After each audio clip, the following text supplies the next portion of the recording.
Good morning, everyone. Hope you're all having a wonderful day today. I believe this video is actually going up Thanksgiving evening, so hopefully you're having a wonderful Thanksgiving with your family, and if not, you at least have this video to cope with.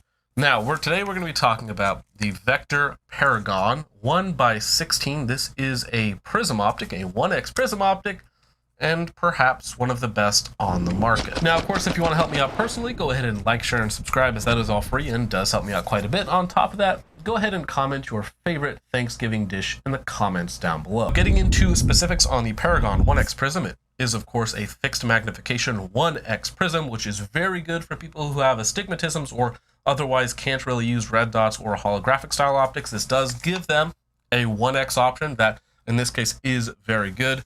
Now, in terms of size and weight, as you can probably tell, it's not particularly large or bulky. It is definitely a micro style prism coming in at just under 8 ounces. So it is definitely, I don't think it's the lightest 1x prism on the market, but it is very close and certainly on the lighter end of things. I believe the primary arms 1x prism, which most people probably compare these against, is a little bit lighter depending on how you have the mount set up. Currently, I have this one here in the absolute plus the lower 1/3 riser. And then the primary arms has like a dozen different mounting configurations from super low to super high, whatever you want, basically. Now, as far as materials and construction goes, the body itself is made out of 6061 T6 aluminum, which is perfectly fine, and it actually held up quite well during our drop test, so we'll get into that a little bit later on.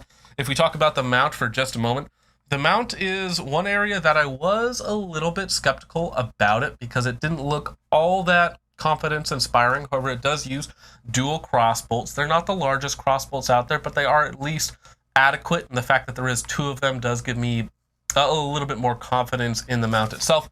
On the other side, you have a pretty large locking block. On top of that, you also have integrated recoil lugs on the bottom of the mount. So while I might like to see larger cross bolts, at the end of the day, there is enough material here. There is enough clamping surface. I believe I got the bolts down to 40 inch-pounds, which is probably a little bit more than what they recommend. I think it's like 25 inch-pounds is what they recommend. I usually go a little bit above that.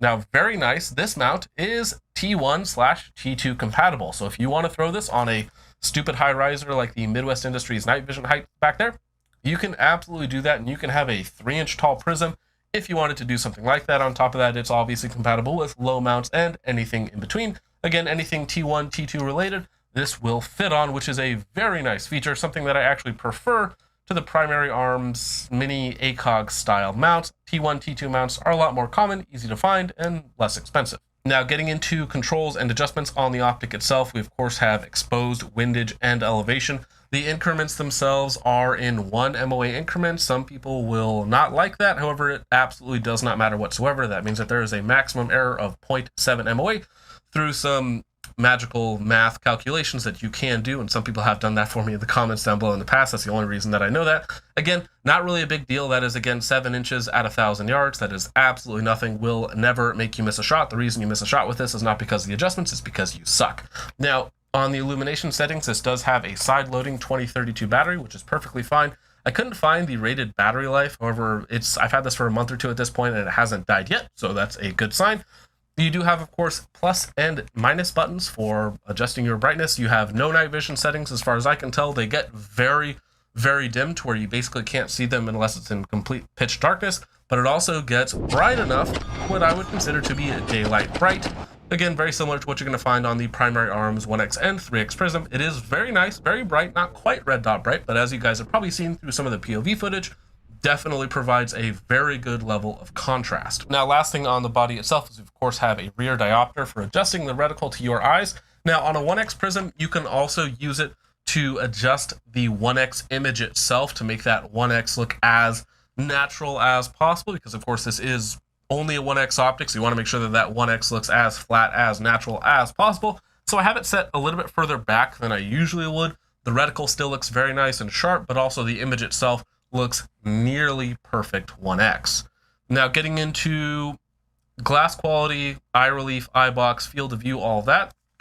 This is a Chinese manufactured optic, which means that the glass quality is perfectly fine. It is going to be very, very similar to the primary arms prisms. Basically, any other Chinese prism on the market is going to be very comparable. It is decent, gives you good contrast, good brightness. It tends to be maybe one small step above like a cheap LPVO, just because it's a lot less compact, or sorry, it's a lot less complex, much more compact. Light transmission tends to be maybe a little bit better. And again, this 1x prism is perfectly acceptable and going to be on par with basically every other Chinese optic out there. Now, getting into eye relief itself on the Paragon, you have a very, very forgiving eye relief. So basically, you can put your eyeball up to the scope and still get a full image, and you can back off a couple feet and still get a reasonable sight picture through the optic. As far as eye relief itself goes, it is very good. Eye box as well. Again, as long as you can get just part of your eye, you can see how far I'm moving my head. As long as you can get just part of your eye behind the optic, you're going to get a decent sight picture through it. Meaning that while it is maybe not quite as usable as like a big boxy red dot, it is still going to be very, very usable, especially when we compare it to, you know, other optics, 3x, 4x prisms, so on and so forth. So really, other than a red dot, it's going to be one of the most forgiving, one of the most easy optics to use in terms of just getting a sight picture. So if you're shooting from odd positions, if you're shooting quickly, transitioning, so on and so forth, it's a very, very forgiving optic to use. Now, getting into 1x performance on the Paragon, and what I mean by that is how flat, how natural is that image, how true to 1x does it actually look? Because, of course, while there might not be very much magnification, you are still looking through a lot of bended light and panes of glass in front of your eye, so it's not a true representation of 1x. Fortunately, the Paragon gets very, very close to being a true 1x. When I have the diopter set up perfectly, or the diopter set up perfectly, it looks very, very good. Almost perfect 1x. There's still a little bit of warping, and you can tell if you're moving it around quickly that it's not a true 1x. But again, when I'm out using this at the place that I normally shoot, it looks very, very natural, meaning that it's, again, very easy to transition from targets to targets. There's not a lot of delay between what your right eye sees and what your left eye is seeing. It almost looks like one perfect coalesced image. Again, not perfect, but very, very close. Now, getting into the reticle on the Paragon prism is fortunately very simple. It has a 2 MOA dot in the center. Now, 2 MOA, a etched 2 MOA dot, looks 1,000 times more precise than a 2 MOA red dot. So it is very, very fine. So again, if you're trying to print tight groups for zeroing or whatnot, it is very easy to put that dot exactly where you want it. And again, it's a very, very refined point of aim. Again, a 2 MOA dot on a red dot or something like that, unless it's at its just minimum brightness setting to where you can barely even see it, is nowhere near as precise as an etched 2 MOA dot. Then on the outside of that, you have basically, I believe it's a 65 or a 68 MOA outer circle with some pieces of it cut out, basically giving you a fast reference point up close. Again, very standard to a lot of other optics. I use it basically like a red dot, like I would an EOTech or a Huey or basically any of those other dot, circle dot reticles. It works very well. And again, all we're talking about is a 1x prism. I don't need a lot of other features. I'm probably not going to be using a BDC at 1x. Not that that's a bad feature to have, but again, in this case, simpler is probably a little bit better. The one thing that it is going to lack when we compare it to primary arms prism is it's not going to have any sort of auto-ranging features or additional detail within the reticle. It basically is, again, just a 2 MOA dot and 65 MOA outer circle. Very standard to a lot of other optics on the market. Now, getting into durability on the Paragon, this is an area where, as I mentioned earlier, I was a little bit concerned with the mount itself being able to retain zero, especially after very sharp impacts. Now, on basically every optic that we test, we do a double drop test, one onto dirt and rocks, and then one onto an AR500 steel plate. So we kind of step up in terms of the difficulty. Most optics either die or fail at the AR500 steel plate. This one here, actually, did a lot better than I expected it would do. So we actually ended up doing 2 shoulder height drops onto dirt and rocks because the first drop that I did landed a little bit funky, so it didn't really count. So I went ahead and did 2 shoulder height drops onto dirt and rocks. Now again, before we do all of that, we do a 5-round control group. Now, because I'm just using a 1x prism, I did the control group, and this is on a 4-inch 9mm. This is actually the Bear Creek Arsenal bufferless 9mm that I got in from a viewer for review. Spoiler alert, it's actually pretty decent. Now, again, we do a 5-round control group. Again, in this case, it's about 30 yards. Then we went ahead and did 2 drops onto dirt and rocks, followed by, again, another 5-round group. There was one flyer in there. That first round landed like an 1.5 inch low for some reason, not really sure. Other than that, it was 9 rounds in the same hole. And then, of course, after that, we step up to the AR500 steel plate. We do a shoulder height drop on the top of the optic, right onto the plate. It actually smashed in the side of the turret here. I can still use it just fine, but it totally dented in the aluminum here, because that's kind of what aluminum does when it meets steel. But again, we do another 5-round group after that, and we got basically 14 rounds in about 1.5 inches. It basically just completely ate out the center of that circle. And I don't really have a problem with that. Now, if we had backed it out a little bit further to, say, 50 or 100 yards, maybe you would have seen an inch or two shift in a certain direction. Again, at 30 yards, they basically overlapped perfectly. Now, even if we were to extrapolate that out and say that there was a maximum shift of like 1 MOA or even 2 MOA, that's very close to being within the margin of error of the parallax itself. If I get down on the gun in a different way, because of course I get off the gun, drop the gun, then get back down to do a shot from the prone position.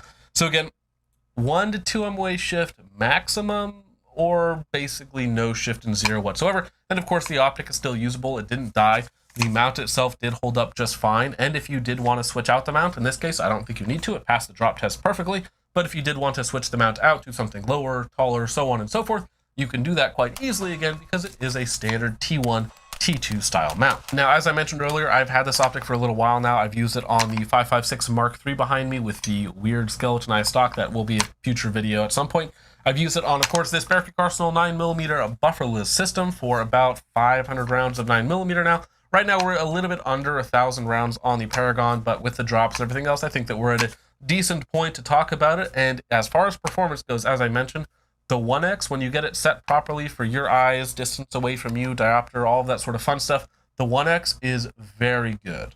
Now, something that I like about this optic that I like more than the primary arms 1X is because the rear ocular section is a little bit larger, you almost get kind of like a larger effect, even though the field of view is about the same. I don't think I mentioned that earlier. Field of view is only 76 feet at 100 yards, which would be really, really bad if it wasn't a 1X Prism. I believe that is actually basically identical to the primary arms 1X Prism as well. It's fairly standard, about 75 to 80 feet for a 1X Prism, because again, you don't really need field of view for a 1X only optic, because again, it's just basically whatever you can see through the front of that tube, and it is a very good, very flat 1X image.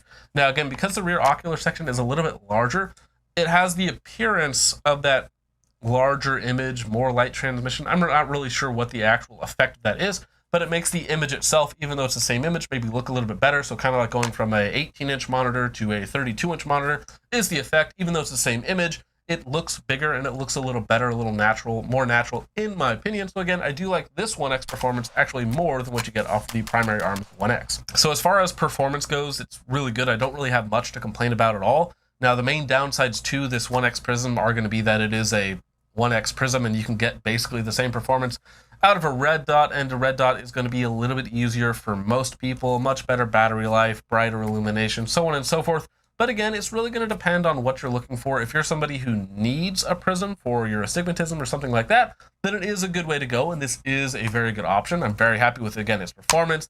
Its durability was perfectly fine. On this optic, I don't even think there's a reason to switch out the mount again unless you want to, because the included mount is perfectly fine. Main downsides are going to be, at the end of the day, that it is still a 1X Prism and has all of those standard downsides. It's going to be very close to as usable as a red dot, but not quite. So if you don't need a prism, just go with the red dot anyways. Or if you're into some sort of like end of the world apocalypse scenario, this does not require batteries because it does again have an etched reticle. So that's about it for me on the Vector Paragon 1x16 Prism optic. Overall, again, it does all of the prism things pretty well. If you're looking for a 1X Prism, this is a very good way to go. This or the primary arms 1X SLX are probably going to be your two go-to options. This one here, I believe, is a little bit cheaper, $199 MSRP, and then it's probably on sale right now for less than that. So again, if you like that sort of thing, it's probably going to be a good option to look at, to consider. But at the end of the day, that is, of course, up to you guys. So thank you so much for watching. I hope you all enjoyed. Let me know what you guys think of the Paragon in the comments down below. And with all that out of the way, guys, thank you so much for watching. I will see you in the next one. Peace off.